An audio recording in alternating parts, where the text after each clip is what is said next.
Sorry, Jyothi, it's taking a second.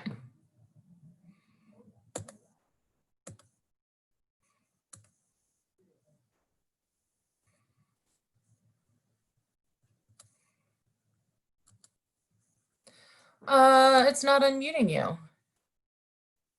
Ask to start video, unmute. Okay, I see you, but it's not unmuting you. I unmuted myself now. Can you hear me? 1 second, Ratnesh. Yeah.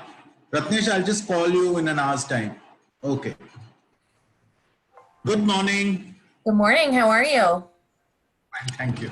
All right, we got somebody else on. Here's Emily. Emily, I'm promoting you to panelist.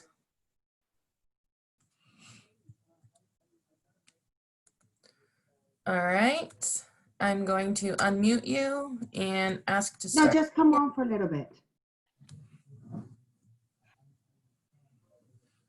We're going to put it on. So Amanda, I've spoken to Kendall and speaking to Bobby. We're going to roll you on at the beginning because I would like to introduce the staff. This is not about one person, it's about all of us. So I think I would at least like to introduce all of you. When you're ready, just put in the chat, make sure it says to panelists and just say, get me off. Time for me to come off. And we'll take you off. You can stay listening, but then if you want to work, you can work. Yes.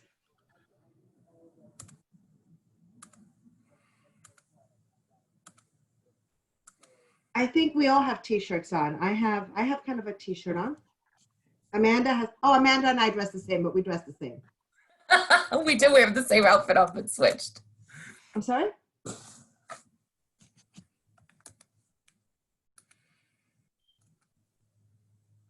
So no, I mean, Jyothi has a t-shirt on, you're fine. Okay, we're at home. No, you're fine.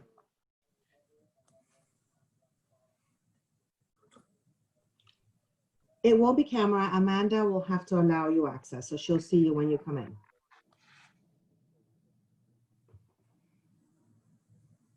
We're open.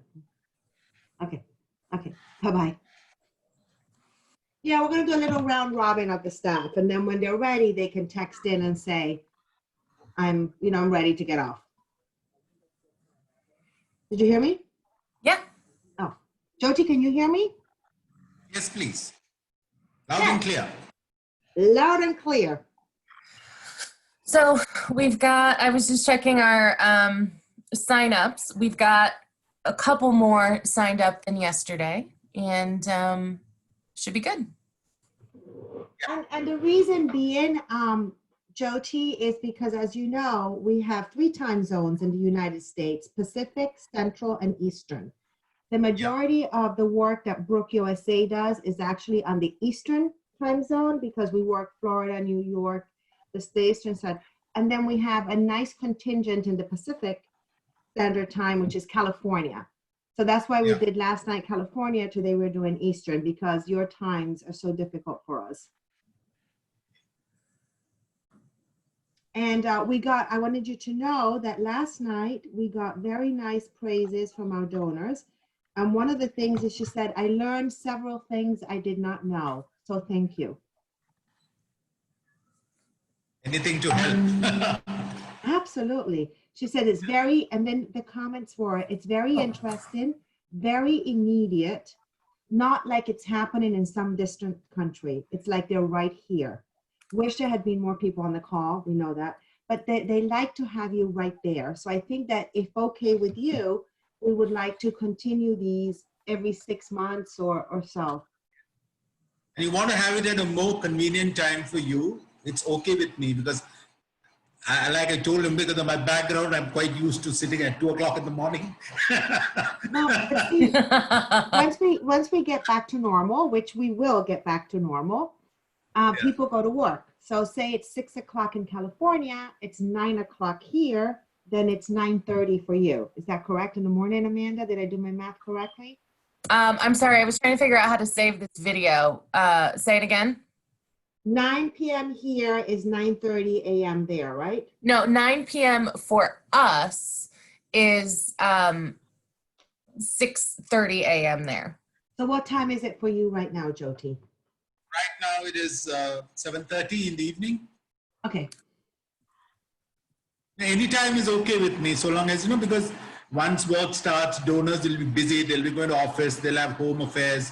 So you've got to actually plan it when they are free. That's how it works. That's what they did I did 3 sessions with the UK donors. And so one was a one-to-one with one of Maz's one old regular group donor. The other two are groups. And so whatever is convenient for him is okay with me. Only problem is if we do it during India time, during daytime in India, then what happens is everybody's working online, so the bandwidth becomes very small. That's the problem. I see. Hold on, I have to send Bobby the link, Amanda. Give me a second. Okay. I also think, Jyoti, that Fred from Kenya has been Hi, here. Melissa. Emmanuel from Senegal has been here. Maybe it's your turn to come visit. Yes, come visit. Yeah. Let's see, I think all travel will be out for at least a year. Probably. Not that I'm worried, but then I think Brook, I don't know when Brook UK is going to open. Yeah, this is going to be interesting to see Brook when travel. UK is scheduled to open the last week in May with a small amount of people beginning to go into the office. They have big concerns, which are like the train systems in Delhi or the train systems in London, because so many people get into them that there is no distancing. So I think that's a struggle that they're going to have to deal with, which when I got on a train in Delhi, it is like your meat packed in there. Yeah, that is hard. And it's the same thing in New York. It's the same thing in our big cities as well. We don't have that problem, obviously, where I am, and I don't know, obviously, where you are neither, Amanda. We have shut down the metros. That is the tube, alternate to the tube. There is no metro running.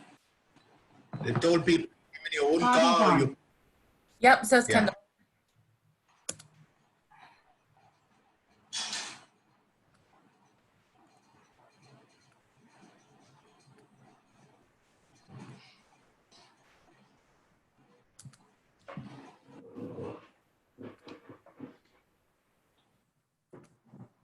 Oops, I somehow kept Bobby on mute. There you go.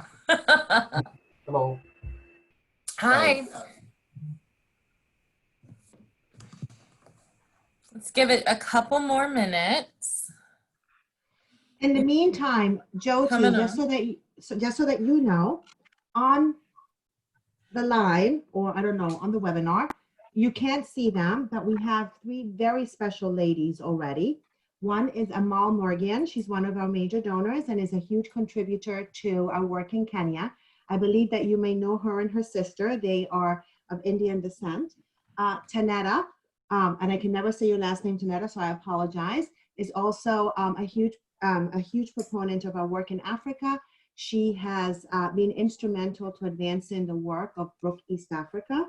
And we also have Melissa Klerner on the line, who is from California. We missed you last night, Melissa, but she's also a huge proponent of our work. She's not only a major donor, she's an active volunteer who we can count on all the time at all events.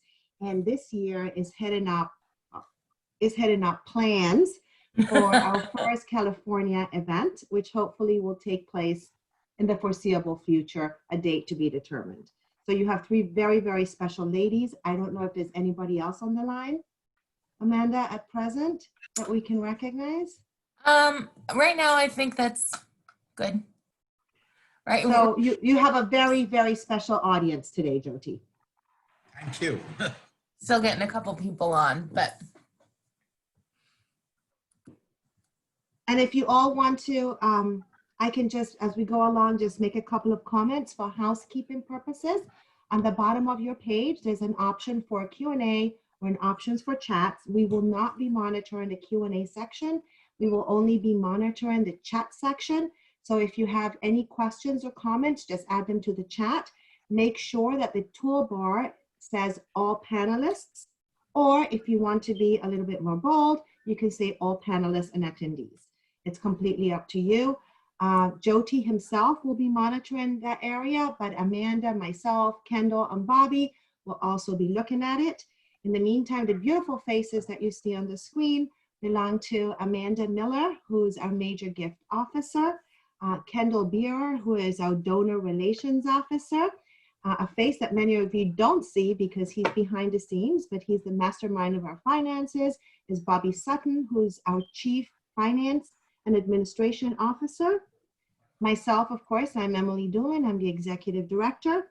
And also with us, that new face that you see, and I'm going to say his name wrong because it's just the way I do it all the time, but he has forgiven me for that, is Jyothi Dharamedheeran.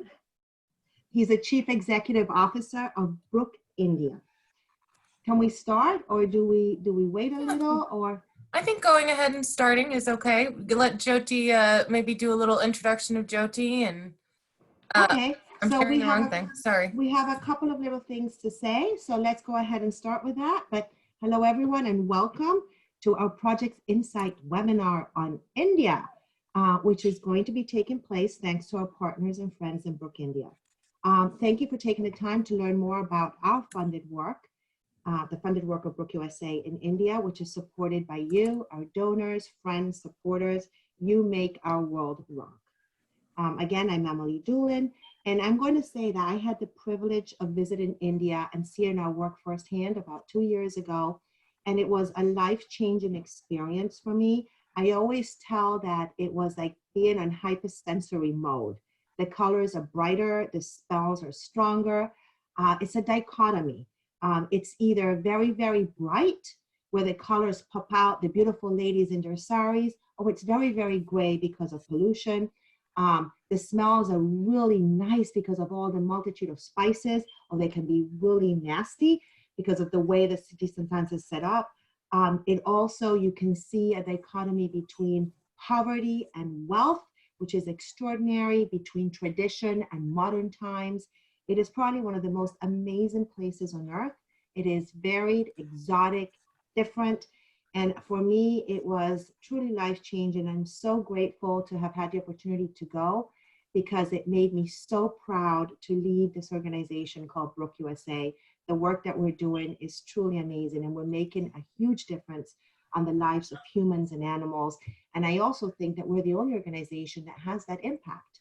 Most either work in animal welfare or most either work in human welfare, but we have the ability to do both.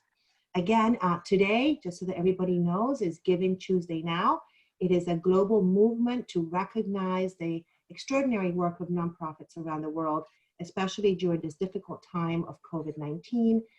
As you can imagine, donations are down, but the need continues to be great. And I always say this, you know, as the developed world where we live may start seeing a movement out, we need to worry about what is going to happen in the developing world. Their times are tougher. If we're going to live in economic distress, just imagine the economic distress of countries like India or Pakistan or Kenya and a multitude of others. So if you're interested in making a donation today to our COVID-19 Response and Recovery Fund, which is not only going to help the countries around the globe, we're going to be giving money to much needed organizations in the US. We are receiving a ton of requests, probably 3 and 4 daily, to help these tiny rescue organizations that have to provide hay and food and money to people in the US who are unemployed. So if you're interested in supporting our COVID-19 fund, take a look at www.brookusa.org/Giving Tuesday Now. Also, for those of you who are stuck at home, like me, and I'm going to be honest with you, 3 days ago, I started a diet. So this is actually very exciting to me. Our Brook USA virtual race, which is an 8-week fitness challenge. You can reach your health goals while changing lives. And it's really neat if you go onto our page because we travel all the way from Lexington, Kentucky. And I think the farthest part on the world, Kendall, is probably Kenya. Am I right? That we're going. We're traveling all across the ocean, all the way to Africa. So help us get there as quickly as possible by signing up for only $50. and you can visit www.charityfootprints.com at Brook USA. We've already gone through our housekeeping. Please use the chat box. And to that end, if you're on the phone, just write in your chat box your name so we can say hi. I've already said hi to 3 people, but it would be fun to see who else is on the line if so. So just kind of check this. Let's test this out. So just change your little panel from all panelists to all panelists and just type your name in there. And we're going to wait a minute. Is that okay, Amanda? Just 1 minute? Okay, nobody's doing it. So nobody's listening to me, I guess. So moving forward, it is my pleasure to introduce Jyothi. As I said, he's the Chief Executive Officer of Brook India, which he joined back in 2018. I, in fact, remember when he joined. That means, Jyothi, that I have about 4 years on you now. I've been 5.5 years with Brook USA. He is a veterinarian by trade with ample experience in equine and canine care. He works out of Brook India's headquarters in Ghaziabad, which is the national capital of region of Delhi. And I don't quite understand how that works geographically. And Jyothi, this is most amazing. He served for 33 years in the Indian Army's Remount Veterinary Corps. And Jyothi, you need to share a little bit more about that so we know what that means. And then he joined the Blue Cross of India, which is a charity that runs animal rescues and shelters in the southern city of Chennai. Jyothi, all yours now. Thank you very much, Emily. Good morning, everyone in the US. Before I say anything else, I must say a very big thank you for all the support you've been giving to the program of Brook India. I understand you have contributed 150,000 US dollars, which is a substantial sum of money, which I think contributes to a large portion of the brick kiln work which is going on in India. And as Emily was mentioning, all this money is restricted, so it is done exactly the way you would want it done in the US, and reports are given according to that. Now, before I venture anything more into Brook India and its work, I would like to, tell a couple of things about India. India is a subcontinent very well known for its IT sector. That's what everybody thinks, a lot of IT work that goes on in India. But India is a multicultural, very diverse. We have so many languages. We have so many kinds of communities. We have so many ethnicities all staying in this one nation. We are supposed to be a very developing country with a very fast rate of growth. Everybody talks about our GDP. Everybody talks about how fast we are growing. But there's another part of India that most people don't know about. There's a huge disparity between the haves and the have-nots. You find that we have a population of 1380 million. Of that, 360 million live below the poverty line. That is, you can say anybody who's getting less than $2 a day to live on. And of that, 40 million are those who are very, very much a dire need of help. And the working equine owning population is part of this 40 million. When you go to the UN and check us out, we don't fare very well out there. We have got a human development index of 129 in a scale of, 189 nations. So we are not doing very well there, but we are improving, and we hope that all the funds which we get go to a very niche community. Now, I must say, why niche? Unlike other nations like the UK and the US, nobody owns a horse here for pleasure. When I say nobody, the vast majority, 98% of the equines in India are owned by very poor, marginalized people for whom the equine is a breadwinner. The 2% are those who are racehorse owners or those belonging to the armed forces of the country. The rest of the 98% belong to a community which is marginalized, which is, India has this very bad problem of caste where people are, classed according to their birth. And we call them Dalits here. And these people are used to be untouchable before. All that is, of course, in the past and in history, but they have a long way to grow and become part of the main community in India. Now, most of I would say practically 99% of the equine owners belong to the Dalit community. And one very interesting thing is that even the Dalit community, people think that the horse owners are, below them. They call them the Gadewale, that is the donkey people. So there's a stigma attached to all those who work with donkeys. This is another huge challenge when we go out to work with these communities. Brook India works through partners. We have 23 partners as on date and 26 equine welfare units. That's what we call the intervention units. Now, these partners of ours they're all local, small NGOs, which we go through a very strict process of verification before we invite them to be our partners. And you will find that these partners have been working in these villages, but they never knew about the equine owning community. And they were quite surprised when said, okay, because unlike Africa, if you go to a village where there are 1,000 families, you will find about 50 odd families owning equines, and they live in one corner of the village. Practically all of them are landless. Their main earning member is the equine.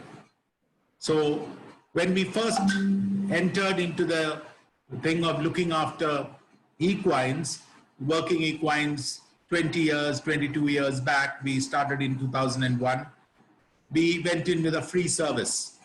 Then we worked for quite some time, and in the last, I would say 5-7 odd years, we adopted the theory of change and went to a more sustainable approach, which is being followed by all development organizations. And so that has brought a sea change in the way we work and the impact we have made on the community. Now, what I would like you all to know is how we work, so that then you will understand the basic reason I want to tell you this is you'll understand how your money is being managed, how the money is reaching the community, and the main target, that is the working equine. We were a sort of larger organization. We are about 152 people in Brook India, but we have sliced it down and come down to just 72 this year, because all the direct equine welfare units, which were run directly by Brook India, we wound them up and made everything a partnership unit. There was a huge disparity in the way the partner units were paid and the direct units were paid. So the first thing we did, we brought everybody on a scale of equality, and all our partner units are paid alike in the same system. We have the same ways of functioning, and what it consists of, I will start bottom up, is that we have a manager come veterinary officer, because in India, all the equines are mainly looked after by the animal husbandry department, and it would be better for a veterinarian to go and speak to a government official rather than a non-vet and talk about animal health and welfare. He would be better received. So we took a very conscious decision of making all our managers veterinarians.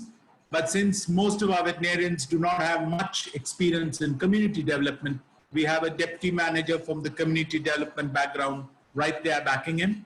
And then we have what we call field assistants, who are looking after either animal health or looking after community development. Now, this is the core unit which implements the program. They look after about 5,000 units, each one of these equine welfare units. They are managed by a partner who's responsible and accountable for the delivery of the program. And since 2017, when we did an exit evaluation, it was found out that we had to have an endpoint to the program. Most of our programs were sort of open-ended. It was going on for 10, 11 years. And so this this study said that we should wind up our programs in around 5 to 6 years. So we took a conscious decision and we shut down 15 units on March 31st of this year. And we didn't totally abandon them. We did an exit evaluation and found out what are the gaps yet to be maintained. And we are going to maintain a light touch. So much less resources, much more cost-effective method of carrying on for another 1 to 2 years before we leave them. What you must understand is that in the present world, money is very important to run, but it is that it is properly utilized. So because of this reason, what we have done is that all these units are given deliverables, and we have decided that most of these units should finish in approximately 5 years, and they are forming almost a program management cycle in all this. That is how we are planning all the new units, and existing units also have been brought in the same thing. Now, how do we manage these partner equine welfare units? We are a huge country. We cover 11 states. You must have seen the map of India, which was shown before, a flash before. Of that, 10 states are the ones in yellow, are the ones we are actually working in. We are working northwards of Maharashtra upwards because there's a maximum amount of equines. And this year we are moving into the green state, that is Bihar, which is a very, very poor state. So we are going there. Now we have divided the country into 6 zones, which forming one region, and each of these zones has a senior veterinary officer, senior program officer, and what we call master trainer farriers. Because farriers are hard to come by. They are not a skilled job as you see in other developed nations. Most of these people are people who have just inherited the job through ancestry, and they don't know proper ways of showing. So this is a huge what we call a hard win for us in improving the foot and feet care in India. And so we had only 1 in a zone. Now we made it 2 to improve this. And then we have 3 heads of programs because the distances are very huge. 2,000, 3,000 kilometers difference between units at times. So we have 3 heads of program.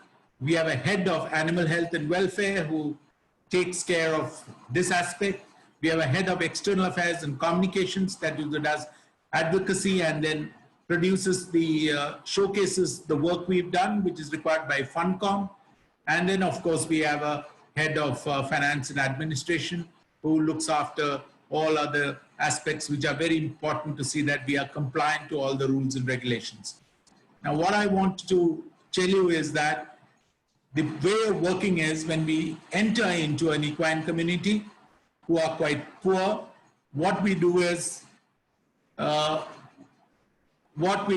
we go into this equine community is that first we work with the equine, that is on the equine welfare and health. We first build up a rapport with them. We try to wean them away from all their old habits. You know, they had this awful habit of slitting the nose, slitting the ears, making them bleed, cut their limbs. You know, they slice them so that they bleed because they believe that, you know, bleeding would help the whatever injury they had to heal better. They would use chili powder to treat wounds. They used to use engine oil to treat wounds. Now, these are the habits and old bad practices we wean them away from, teach them new things, teach them about tetanus vaccination, which has stopped death to a very large extent. And practically it has become zero wherever we are working. So all these things, then we build up a very good rapport with the community. They trust us. You know, this is all adult learning, which takes a very long time to tell an adult what is right. The entire methodology of teaching them is very different from teaching children. As you all must know, co-opted into the process. And once we have got a very good relation with them, the next thing we do is we target the community. We target the community in forming equine welfare groups, where they form groups of 10 and 11, 10 to 12. We generally keep it around a figure of 10 because the government of India has some amazing schemes for especially women.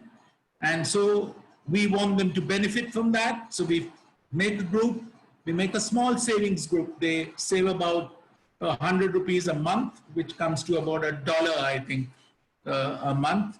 And, you know, they get this money together, they start loaning to each other.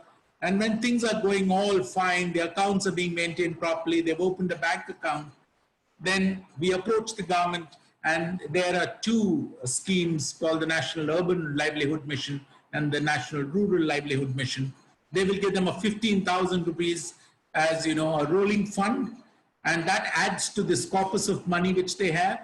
And then when they have developed further, they are taught skills by this NRLM and NULM people to do other income generating activities so that they can get an alternate source of income other than what is their primary income from the equine. The reason for this, I'll just come to that. And what happens after this is the government also gives them soft loans, which is called a crash credit limit of 50,000 to 200,000 rupees, for which they can start a small business, an entrepreneurship, which will earn money for them.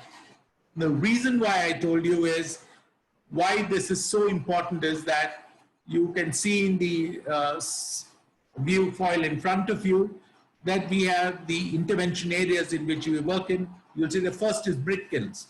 This constitutes 70% of the livelihoods of the equine owning community. The next is equine fairs. This is a method by which we intervene to bring down trickle-down effect of the kind of work we do. There are 68 equine fairs which Brook India covers throughout the country. This is where animals are traded throughout the year. You have a column called calendars. This is a community which is basically tribal. They used to roam from place A to place B along the Gangetic plain. That is, we have this river Ganga on the banks of the river Ganga. And they basically breed mules and horses. And they used to have lots of cases of Sara and horrible deaths. After intervening with them for the last 10 years, we have reduced this to a very large extent. And now we are maintaining a light touch with them. Then you have this, transport of goods and transport of people. Then we have the work which goes on in tourism and shrines. Now, if you look at the kind of animal which is there in each of these, you will find that tourism and shrine are a little better off. The animals are better. They earn much more money. The bottom of the scale are the people who work in the brick kilns. The brick kilns of India, we have 150,000 of them in the country. 50% of them use equines, and equines are a very important part. You can see this is where they transport bricks by cart. They're also carried by pack. You will see another photograph coming up. They are a very important part of the value chain of a brick kiln. A brick kiln is a very hot and quite a distressing place to work in. In summers, they have to get up early morning and start working at 2 in the morning. And they try to wind up by 9 o'clock because it becomes very hot. In a couple of days' time, the temperatures will reach anything between 45 to 48 degrees Celsius. Plus, you have a kiln which is burning. So the temperatures are very high. And so it's very uncomfortable to work during the day. So all this work is done in the night. Now, what all of you must understand is that this brick kilns had a bad spell this year. There are 3 unseasonal rains. And when it rains, all the bricks which are molded, they are put out to bake in the sun before they are transported to the kiln. Now, what happened to all this was they melted off because of the unseasonal rains, which caused losses to the brick kiln owners. And so once one part of the value chain stops working, the entire chain stops working. And so anyway, right after they started recovering and the weather improved, then came COVID-19. Now 80% of the brick kilns have closed down due to the lockdown. And so these people who depend on the brick kilns for their livelihoods, they do not work.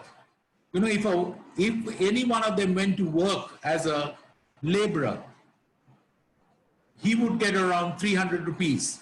That is about $3 a day. But if his horse or mule went to work, he would get 1,000 to 1,500 rupees a day, whether it is a pack animal or a cart animal. So that gives him, 3 to 5 times the amount of money he would normally earn if he was an equine owner. So they are a very, very important part of their household. And this is something we stress to them. And this is one of the reasons that things have improved, because we always talk economics to them. And they have realized that, yes, what we say is true. If the horse becomes sick, if the horse is not fed properly, he will not be able to work properly. And when he does not work, it means the amount of money that comes home is reduced to 1/3 or 1/5 of what they would otherwise earn. So this is a very important thing. And then afterwards, generally most villagers love their animals, but like I told you, whatever love they have, if they do not earn money and the mother has to feed the child or the horse, she would obviously choose the child. So these are very, very difficult times for the brick kiln owners. We are trying our best to reach out and help them. One thing I must tell you about when COVID-19 hit us, the first 3 weeks, we were on total lockdown. We reached out to the community through SMSs, calls through WhatsApp, made voice calls to them, spoke to them, reassured them. Then we found that this was not enough. They actually are so used to a brook rep coming and discussing everything with them. We also, our veterinary staff were able to go work because veterinary was declared an essential service, but we couldn't do our community development work. We went out right there and worked. So what we did is when the second lockdown took place after 3 weeks, we decided to send all our staff who were able to go and work, to go and volunteer in various government or partner-driven humanitarian work, so that none of them sat at home. I used to tell everyone, friends, we are all earning money because of donations of people. It is very wrong for us to sit at home. Yes, there is a risk. Let us all take precautions. And I must very proudly say that 95% of the Brook staff are out there in the field today. They're all working with the animals or with the community, helping them wherever we can. Just yesterday, one of our community members developed coronavirus infection. His entire family was then whisked off to a school and quarantined. He was hospitalized. We went and intervened, spoke to the local panchayat, which is the village administration, and we ensured that the 7 donkeys he had were given rations and food because nobody was there at home to look after them. So it was, these are the kinds of jobs we try to do. We encourage the community to keep first aid kits, which have emergency medicines in them. We train one of the community members to use these first aid kits. And then, like I told you, when we came to the sustainable approach, what we did is we stopped free treatment. We trained the local service providers in and around the village, whether he was the farrier, whether he was the hair clipper, whether he was the animal health provider. We trained them about equines. We trained them how to treat equine diseases. And then we linked the community with them. We built up an economic linkage between the two. So the community would call them, they would earn money, they would come and attend to the community. And then we built up a system that when we left, they would have a proper working system.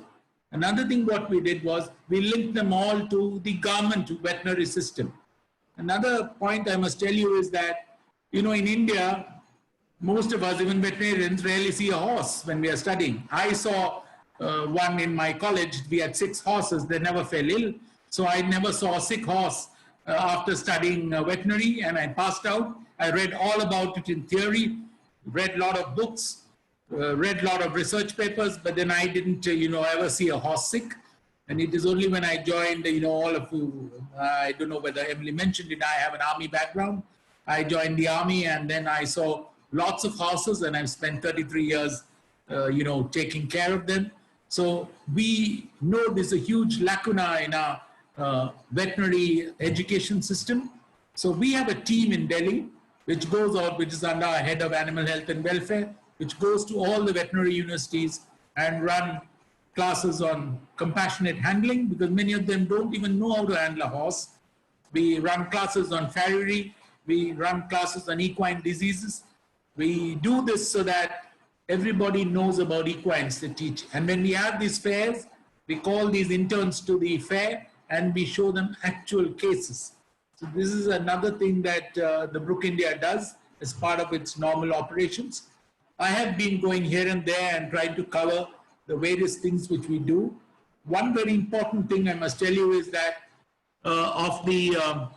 when we started working, I told you we focused on the women, because you must understand India is a very patriarchal society. We attempt to subjugate our women. So when you go to a village, you would find them in parda. They would wear their sari, fall right up to their waist. They would lift their it and talk to you. They would talk very softly. They won't talk in front of men. And so when we go in, we form these groups. We encourage them to save.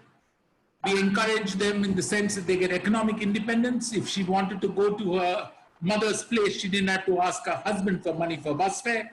She could take it from the group and do it. She wanted to do something for her children which her husband was not willing to. She was able to do it.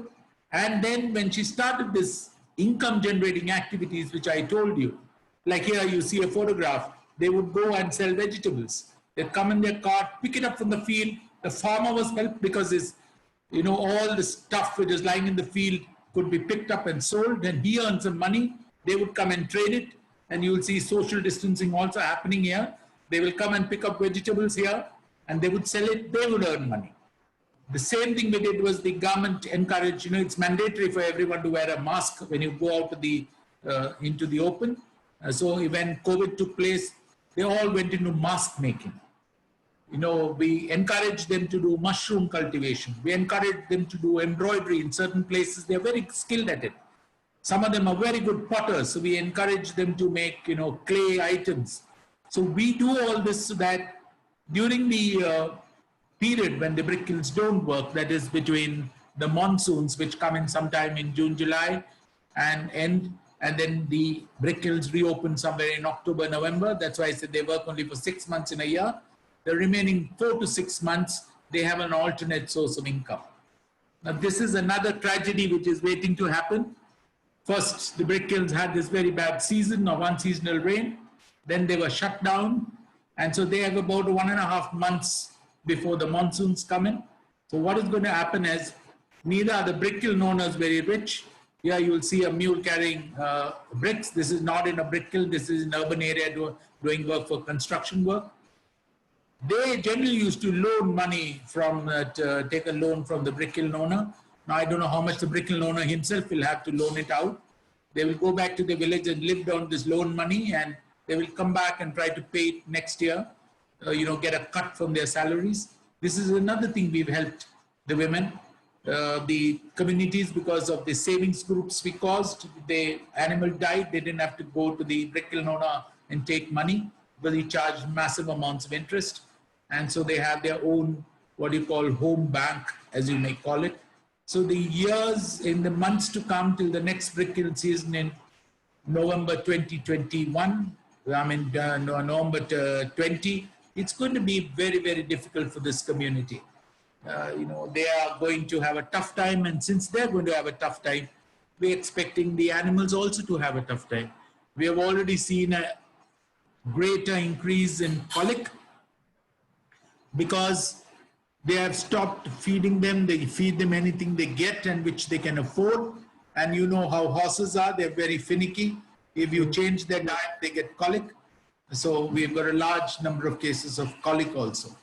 So what I want to tell you is that we have been extremely successful in the model we are using here.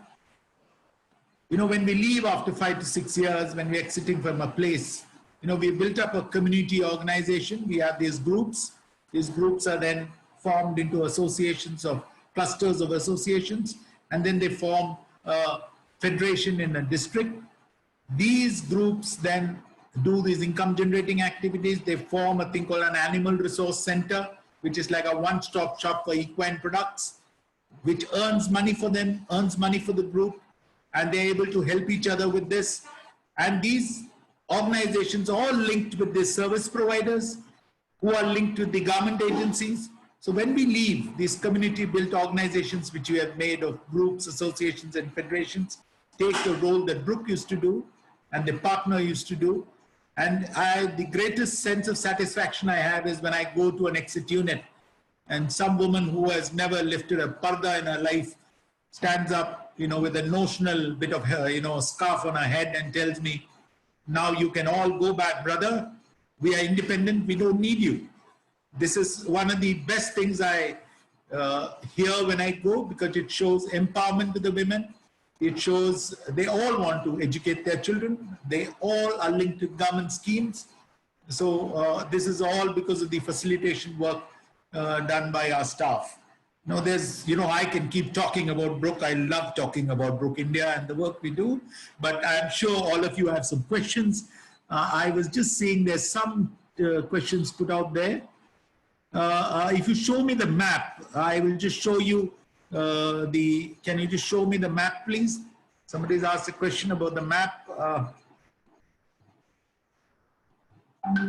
Yeah, all these portions in white are the portions that we do not operate in. It is because the population of equines is very less in the south. There's a lot of population here, right in the northeast of the country.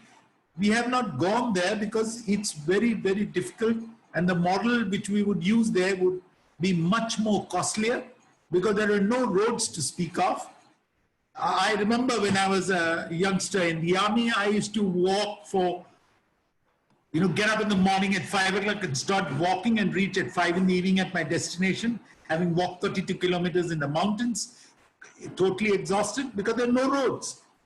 And nothing much has greatly changed. So when we go there, the kind of intervention we have to do there, unlike what we do in the states of Ladakh, here we don't work every part of Ladakh, but in Jammu and Kashmir, in Himachal Pradesh, in Uttarakhand, you find that there are roads there. So because there are roads there, it's much more easier for us to reach out to people.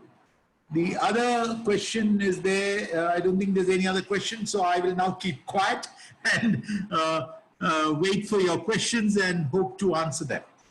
Thank you. Jyothi, I have a question that we talked a little bit about in a previous conversation, but you had mentioned that one of the big things that's happened in India with Brooke is the lobbying and the for the horses and mules to be considered livestock, and the change that made and the ways we're able to be protected. See, this is, I told you we have an external affairs and communications head and a small team that looks after that. This has been one of our biggest wins.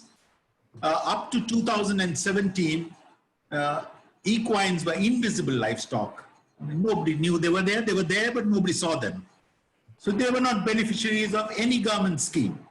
So we worked with the government. You must understand, in India, Brooke India does not take an activist role. We work with the government. We put words into the government officers' mouths, into the ministers' mouths, and we try to make them say it. Yes, this is a very good idea and we should do it. The germ, the idea is planted by us and we water it and water it. It takes a very long time, but then we were very successful. I'll give you two examples. One is they were included in the National Livestock Mission. They were recognized as working equines, they were recognized as livestock. And what is the fallout of that? They could get insurance. And this insurance is subsidized for the underprivileged. And so when an animal died, they would get 25,000, 30,000, 40,000 rupees, depending on the amount of money they had insured it of. Generally, a mule or horse costed something around 30,000, 40,000 rupees. The second thing which we did was, there's a disease called glanders, which is zoonotic, which is communicable, and so it's notifiable. So if an animal is diagnosed with glanders, they passed an act in 1890 called the Glanders and Fossey Act, and said that the government would then euthanize that animal and give you 50 rupees.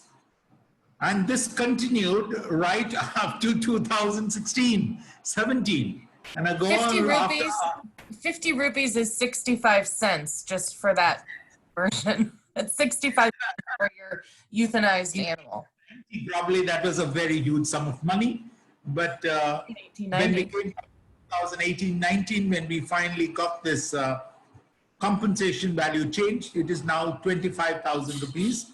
It is not much, but it is much better than the 50 rupees they used to get.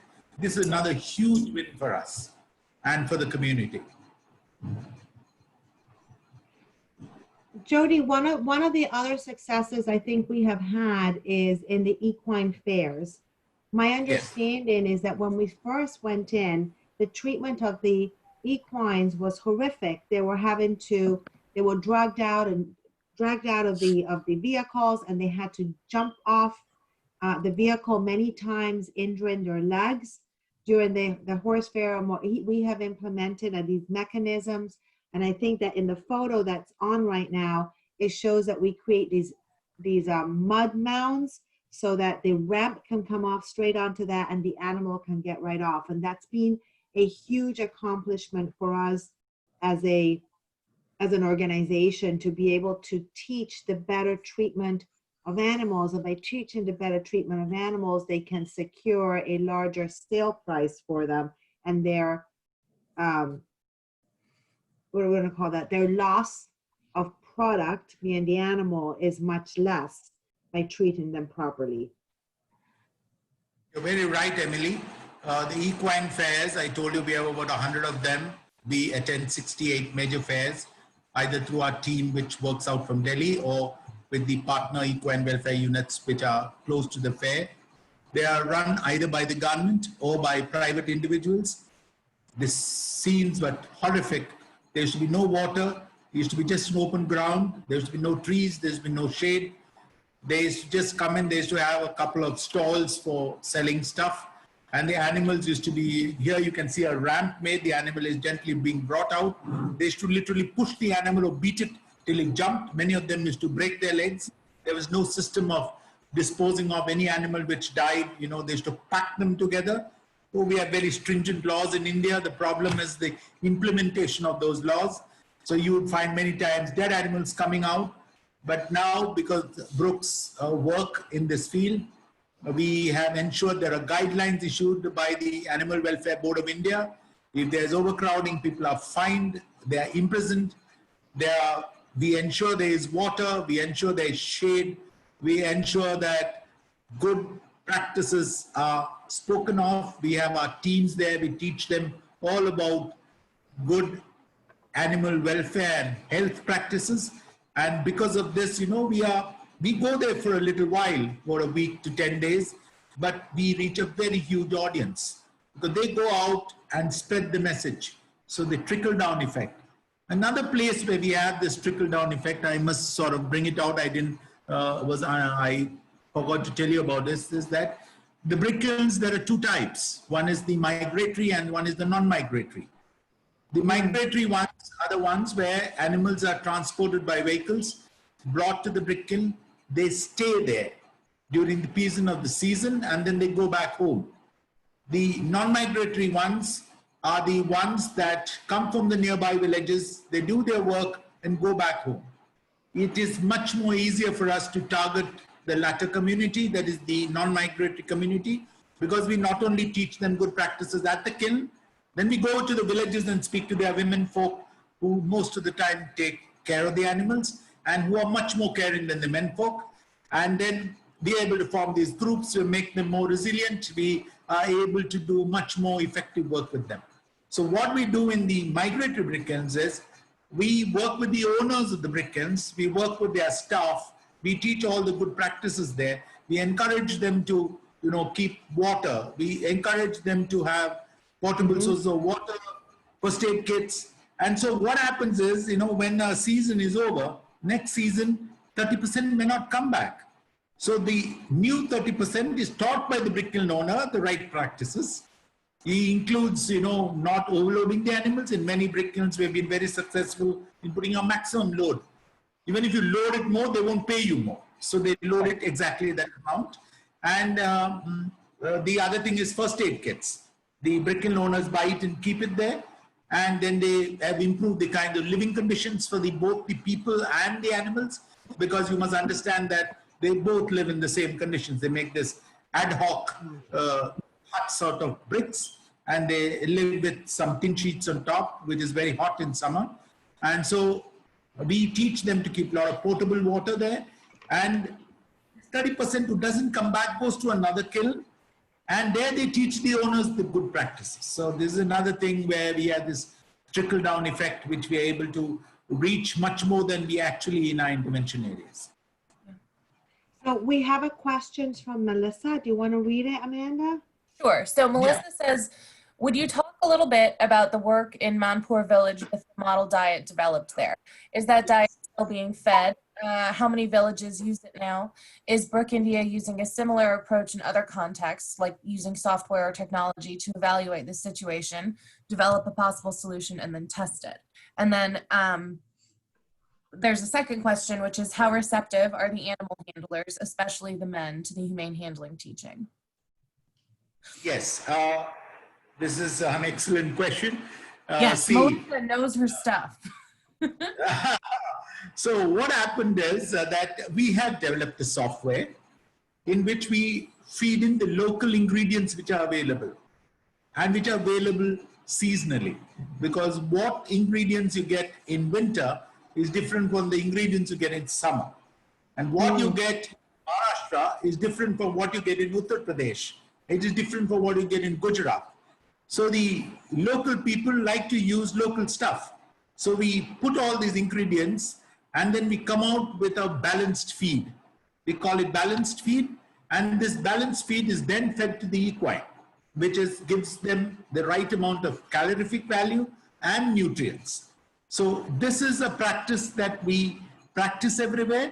And the second thing what we do is I talk to these animal resource centers, which are made by these equine welfare associations. They produce bulk feed, this mixed balanced feed or mixed feed or balanced feed in bulk, and then they sell it to the equine owning community. So this is something which we propagate. We try to make it an income generating activity, and many of our owners have realized the worth of it. They even, before they used to give this chaff, which they used to feed as fodder, they should just feed it off the ground. Now they are trying to make it so that, it is rubbed off so no sand gets into the system. They will, take it, they will, winnow all the fodder so that the sand is separated out and they're able to give the fodder without any sand in it. These are all the good things which have come out, and this is a practice which we extensively use in Brook wherever we're working. I hope that answers the first part of your question. And the second part of the question is, you're very right, men are much more difficult to teach, and we find it much more easier, and women are much more compassionate and caring. So are the children. So we focus on them in animal handling. They are more compassionate, whatever you say. I think it's all over the world. So they do take care of the animals well, but we do come and teach them. And we always try to put that economic angle when we teach. We try to tell them, friend, if you do not use good harness and saddlery, if you do not take care of animal, if you do not make it drink water, if you do not handle it well, the animal will shy away and fight with you. He will not be productive. And over a period of time, this takes about 1.5 to 2 years before we are able to bring in a behavior change. Adult behavior change is one of the most difficult things to bring about. And especially in males, it takes a long time because everybody thinks, oh, my friend, my father, my grandfather, and my great-grandfather used to do this. Don't come and tell me how to look after my horse. So what we try to do is we get a couple of people, we identify one person who could be a possible leader. It could be a lady also. We call him or her the Ashwa Mitra, friend of equine. or the Ashwa Saki, that is for the lady. And they are the leaders in the community who look after and teach proper humane handling to the animals. We also run a thing called the Participatory Welfare Needs Assessment. This is something developed by Brook India. There's a scientific article written on it, PWNA. We teach all the women to do a transect walk toward the village, and they all judge the animals. Now, how well they have been looked after. There are a couple of points, and they, mark the animals, and then they discuss amongst them in a focused group discussion. And all this has helped a lot. And yes, humane handling is very, very important. It's not only important to them. I also told you we have to teach humane handling to our animal health providers. They only handle sheep and goat and cattle. So making them go to, and you would be surprised, many Indians are very scared of horses. So it takes quite a bit of time to teach them humane handling. We teach all our vets. We try to teach that in the veterinary hospital. We call the vets, many of them are very senior, and our managers are youngsters. So it takes a lot of diplomatic handling to teach people, but then when they see you're confident, you're handling it well, and they say, why don't you help me along? We do teach human handling. It's very, very important. And I think we got a very good team in UK who handles compassionate handling, as they call it, and they have a project on this now. I hope I've answered your question. Oh, this, can I talk about this? Yeah, that's why I love this one. So I wanted to include the picture and see if you could talk about it. Any additional questions to this, or have I answered what she wants? Okay. Melissa, if you've got any more questions, type them in. If you want any further clarification. Oh, she says, yes, that was great. Thank you. Okay, fine. So now yes. What you see in front of you is hydroponics. Now, hydroponics is not the sophisticated system which we generally know of, where we have a climate-controlled entire environment, and we have, starter fluids in which we put seeds and we grow all kinds of vegetables and stuff, which is the very sophisticated high-end way of doing hydroponics. This is a very basal method of doing hydroponics. And in the states of Maharashtra and Gujarat, which are drought-prone in summers, there is no green fodder, and these people don't have land to cultivate. So we devised this method where you can see a makeshift shelf made. We give them trays, they pour water in it, and then we buy them a sprayer, not buy them a sprayer. You see this, it's a Pepsi bottle in which they made a hole, which they use for spraying. And so they spray the seeds till it grows up to about 6 to 8 inches, and then it is fed to the animals. And they have seen that it increases milk yield in cattle. So they give some of their cattle if they hold a cow or two. And they get, this has been an extremely successful project. It started off as an innovation project, and now we are widely using it in our program wherever it is a drought-prone area. In addition to this, there is a spider fern known as azolla that is grown in water. You have a shallow trough of water in which you put the spider fern, and the spider fern is very highly nutritious, very rich in protein. So they give small amounts of azolla to the animals, which gives them micronutrients plus proteins. This is another thing we propagate that they use.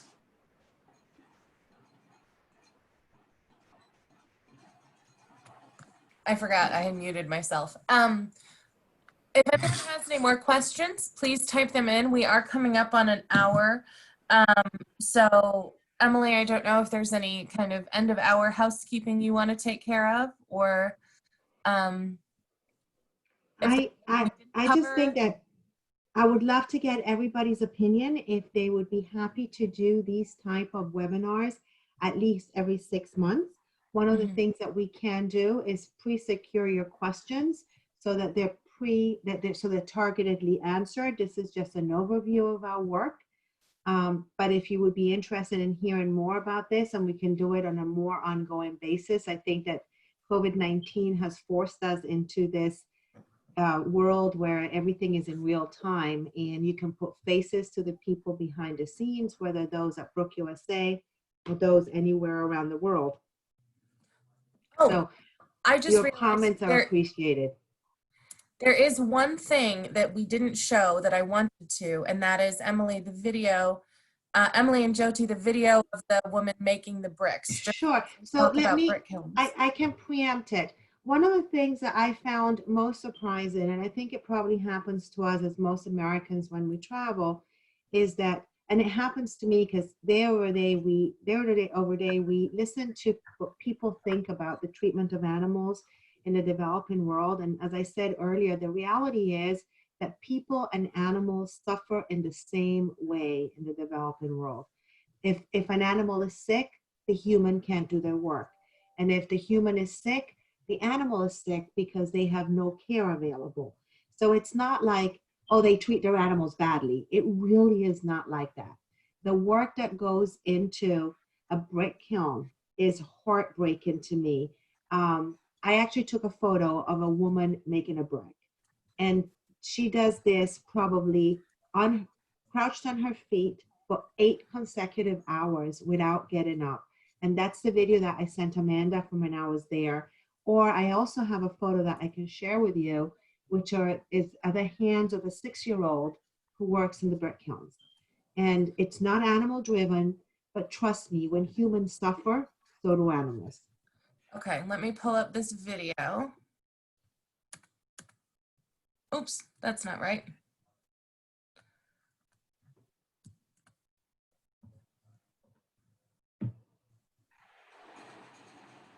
Show all windows.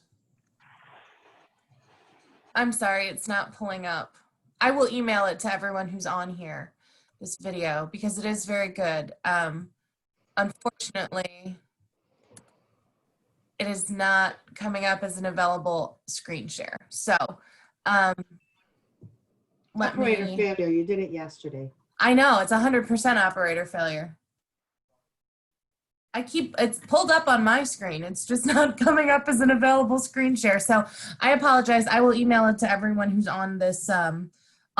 So you all have a sense of kind of what that is when we're talking about what it looks like in the brick kilns. This is a really remarkable,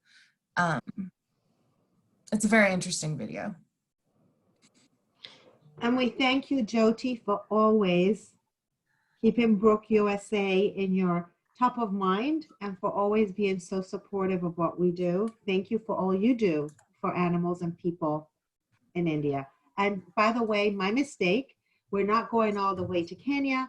In our run, we actually start in Lexington, go down to Guatemala. Kendall, correct me if I'm wrong. We go down to Central America, across the Caribbean, into Africa, and we actually do end up in India. So help us get to India as soon as possible. Thank you very much, Emily, and I want to thank all our donors once again. All the work, which is really amazing that Brook India does here, is because of the very generous donations you give us, because without the money, we couldn't do anything. Thank you. Hey, I did it. Oh, there it is. So this is a woman making bricks in the brick kilns. And she, as Jyothi said, it goes up to 118 degrees Fahrenheit in the brick kilns. She starts at 2 a.m. Because it gets so hot in there. And this is the work that is done over and over and over and over again. So this is, I had no idea how bricks were made. I will be honest. I had absolutely no idea that this is where they came from. So I thought it was interesting to share. And we're so lucky to have been, we're blessed and lucky to live and have been born in this country or to immigrate to this country, because it's just a matter of luck. We could be one of those ladies. Yeah, it's true. It's Thank you, everyone. People interested in doing this more often. So we will certainly try to get a couple more on the books. There are 2 more today if you're interested. There's at noon Eastern time, 9 a.m. Pacific time, we will have Fred from Kenya. And then at 4 p.m. Eastern time, 1 p.m. Pacific time, we will have Mario from Guatemala. So great chance to hear about work all over the globe. And some of you, if you want one-on-ones with Jyothi, we can always organize that as well. Certainly. Always give me a call, email me, anything. I'm happy to arrange that. Even with the time change, I now have a whole Excel sheet that explains what time starts where, and I've gotten very good at the math. Thank you, Jyothi. Jyothi has started his day with us and is now ending his day with us. So we're very grateful to him. Thank you to everyone for being here. And Emily or Kendall, Jyothi, anything to add? Or are we saying goodbye? Hey, thank you for. Thank you, Brook USA and the citizens of US. Thank you very much. Namaste. Namaste. Okay, I'm going to end the meeting. I will send out the video when I figure out how to do that. Bye.